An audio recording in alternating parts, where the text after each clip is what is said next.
Hi friends, and welcome back to EdTech Classroom. For today's Tech Tuesday, I'm going to be sharing a couple of tips for making interactive Google Slides.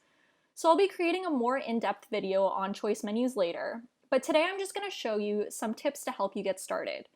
So this is an interactive choice menu that I created using Google Slides. And what I really love about choice menus is that there's a landing page that students can always come back to.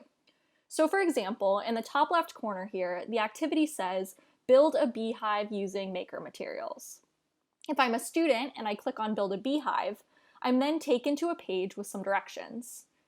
So if I'm a student and I really like this activity, I can choose to complete it, and then when I'm done, I can make my way back to the landing page by clicking the back button in the bottom right-hand corner.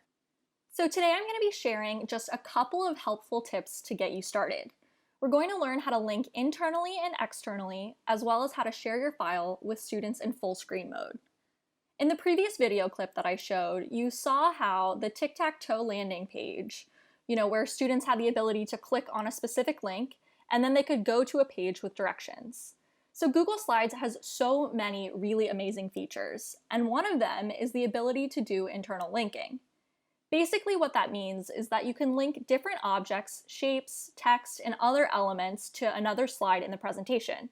So if you've ever seen teachers create these Jeopardy-style games in their classrooms, for example, they've actually created this using internal linking. So for today's example, I'm going to show you how to link text to a specific slide in the presentation. To do any kind of linking really, both internal and external, you have three different options. In this section, I'm going to show you how to do one of these choices, and then in the following section, I'll show you how to do the other, along with a shortcut that I prefer to use. Okay, so first I'll look at my slides here and decide what I need to link.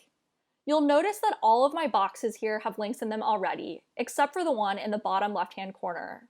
This one says, pretend you are a news reporter and make a 1-minute video about declining bee populations.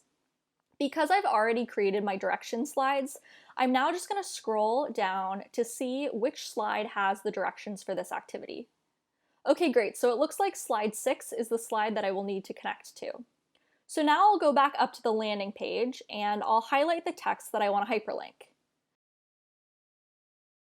Then I'm going to navigate over to the menu bar up here, and I'm going to click Insert. Then I'll click Link.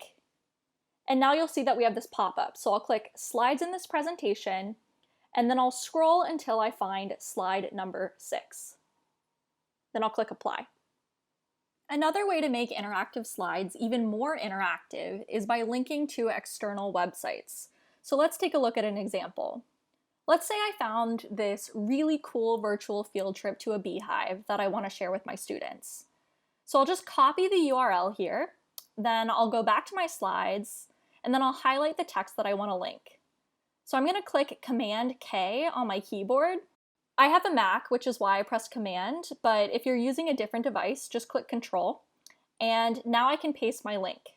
If you aren't a fan of shortcuts, that's totally okay. You can also just navigate up here and click the link button and paste your link that way. Lastly, I want to show you how to share this file with your students in full screen mode. So I'm going to click File, and then I'm going to click Publish to Web. And I, force of habit, just change this to say every minute. And then I'm going to copy the link here, and then I will paste it into a new tab. And now you'll see that the file is exactly how I want it to look. So I can just share this file with students through my learning management system. So whether that be Google Classroom or Seesaw or whatever works best for you. Thank you so much for watching this video. I hope you learned a little bit about some ideas for making interactive slides on Google. And be sure to join me next week on Tech Tuesday, where I'll be sharing how to make choice menus more in depth. Bye, friends.